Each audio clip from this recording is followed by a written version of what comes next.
Rekan-rekan media yang saya hormati, saat ini saya berada di Bandara Soekarno-Hatta, persiapan menuju Labuan Bajo dalam rangka pengecekan persiapan terakhir menjelang KTT ke-42 ASEAN tanggal 10 dan 11 Mei 2023. Rangkaian acara di Labuan Bajo sudah akan mulai tanggal 7 Mei dengan pertemuan SOM dan berbagai pertemuan pada tingkat menteri.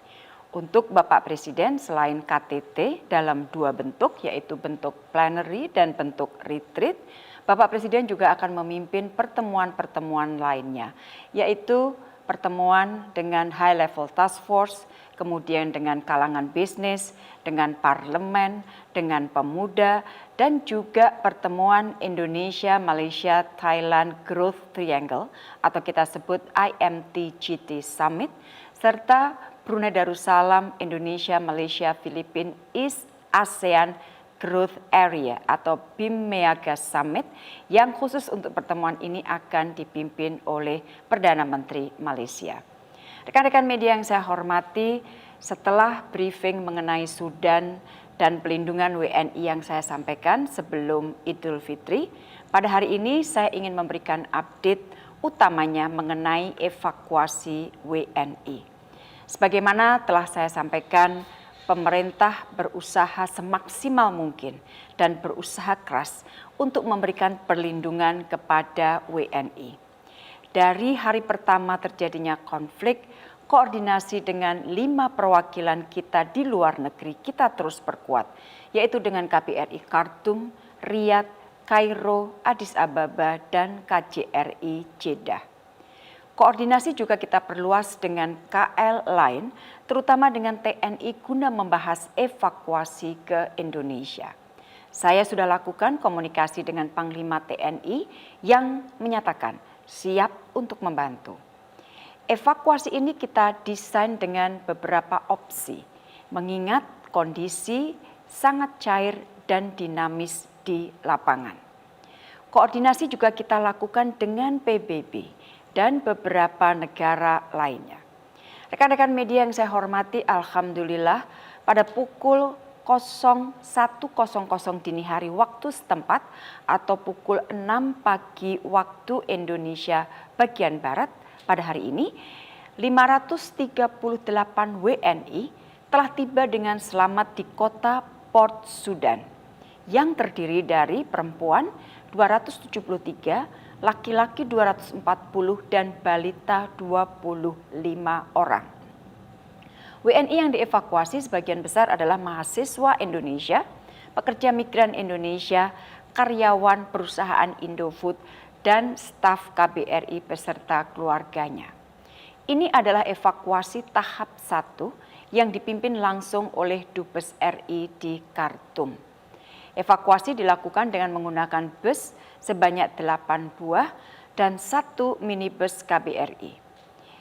Evakuasi tahap 1 ini berangkat dari Khartoum pada Minggu tanggal 23 April pukul 8.00 waktu setempat atau 13.00 waktu Indonesia Barat.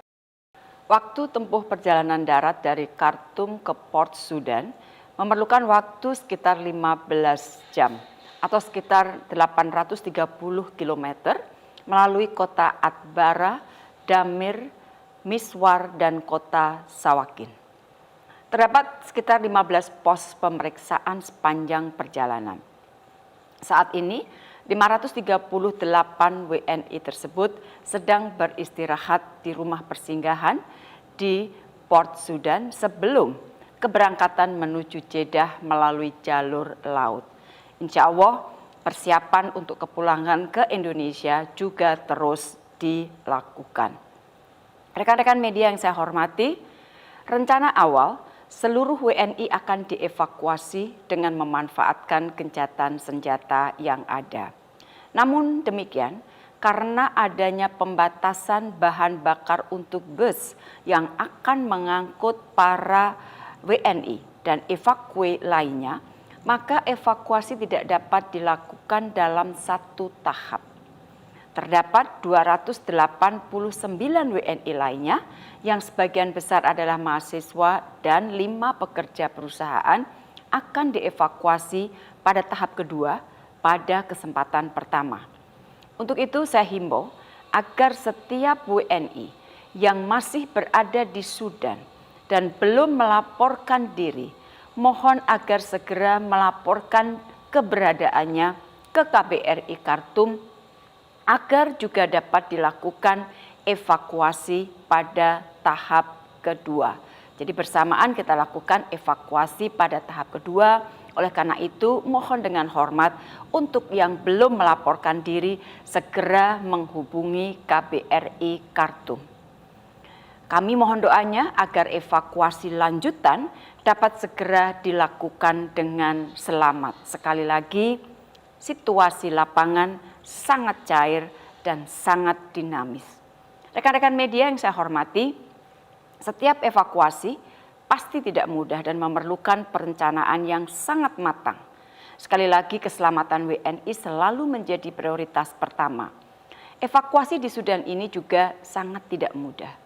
Evakuasi dilakukan di tengah pertempuran yang masih terus berlangsung. Saya terus mengikuti jam per jam proses evakuasi. Saya juga terus melaporkan proses evakuasi ini kepada Bapak Presiden. Komunikasi terus dilakukan baik di Sudan untuk memastikan jalur aman dan jaminan keamanan bagi WNI. Hal yang sama juga dilakukan oleh Watapri kita di New York untuk terus melakukan koordinasi dengan tim Sekjen PBB dan UN OCHA karena evakuasi juga dilakukan hampir bersamaan dengan staf PBB yang bekerja di Sudan. Dubes RI di Arab Saudi dan Konjen di Jeddah juga melakukan komunikasi dengan otoritas di Saudi untuk memastikan proses lanjutan berjalan dengan baik. Rekan-rekan media, tim kecil perbantuan untuk evakuasi juga telah bergerak, baik yang dari Jakarta dipimpin oleh Direktur Pelindungan Warga Negara Indonesia dan tim perbantuan dari Riyadh dan Jeddah. Pagi ini, tim evakuasi juga akan berangkat menuju Jeddah dengan pesawat TNI Angkatan Udara yang terdiri dari tim pengamanan TNI, tim kesehatan dari Puskes TNI, dan personel dari Kementerian Luar Negeri. Itulah yang dapat saya sampaikan per hari ini. Sekali lagi kami mohon doanya. Pemerintah akan berusaha sekuat tenaga untuk membawa WNI keluar dari wilayah konflik dengan selamat. Terima kasih.